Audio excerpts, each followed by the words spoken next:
Well, some new info on the fallout from a stunning report by British investigators who just concluded that Russian President Vladimir Putin probably ordered the assassination of a former KGB agent turned Kremlin critic, Alexander Litvinenko.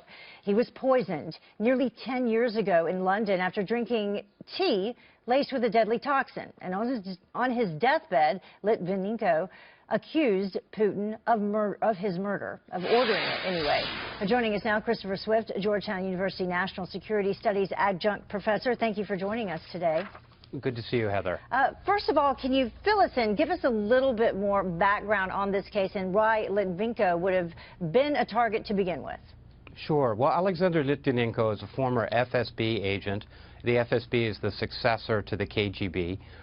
And one of the things that happened with him in the early 2000s was he discovered evidence that the Russian government, rather than Islamic terrorists, might have been responsible for some very catastrophic apartment bombings in Moscow in September 1999. He fled Russia, went to the United Kingdom, made that evidence public, and became a very prominent critic of the Putin regime. And in 2006, he was murdered. He was poisoned with a radioactive chemical called polonium. It took him a while to die. It was a very painful death. And between 2006 and 2016, his wife has been campaigning for an inquest into his murder, the causes of the murder, and whether the Russian government was involved. And that brings us here to this point today, and that report, That's right. The investigation complete and pointing to Vladimir Putin directly saying that he ordered this.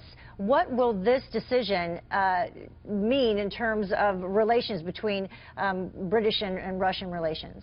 Well, British-Russian relations right now are probably at their worst point since the height of the Cold War.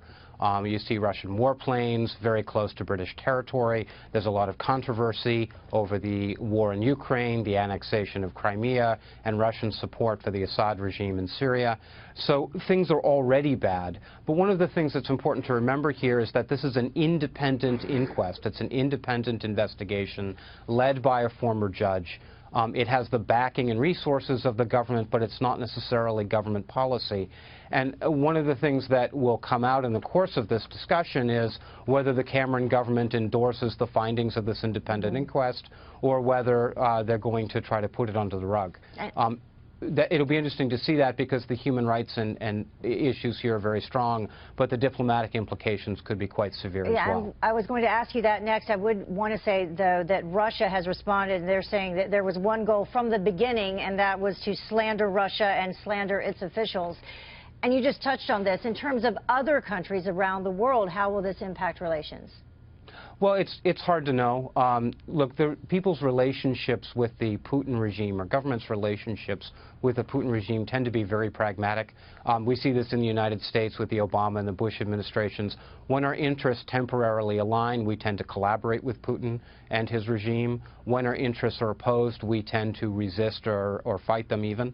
And you can see that breakdown in the relationship happening in Ukraine, in Syria, and another number of other places.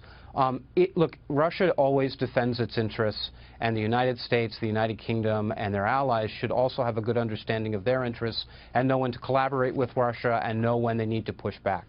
And this is one of those areas where it favors the pushing back, especially given the concerns surrounding the human rights situation in Russia, the real causes of the Chechen war, and the sort of things that the Putin regime has been doing to that country over the space of the last 15, 16 years. And that country, and then really the bottom line is here, if in fact it's true, these two operatives were sent into another country, they murder someone, and then go back to Russia where they're hidden because, of course, Russia refusing to extradite them and claiming that this investigation doesn't mean anything. Well, one of the alleged operatives, and I want to use the term alleged here because I don't have the benefit of seeing the same evidence that the former judge leading the inquest saw, but one of the alleged operatives is actually a parliamentarian in Russia, and as such is exempt from prosecution, is immune from prosecution as long as he holds a seat.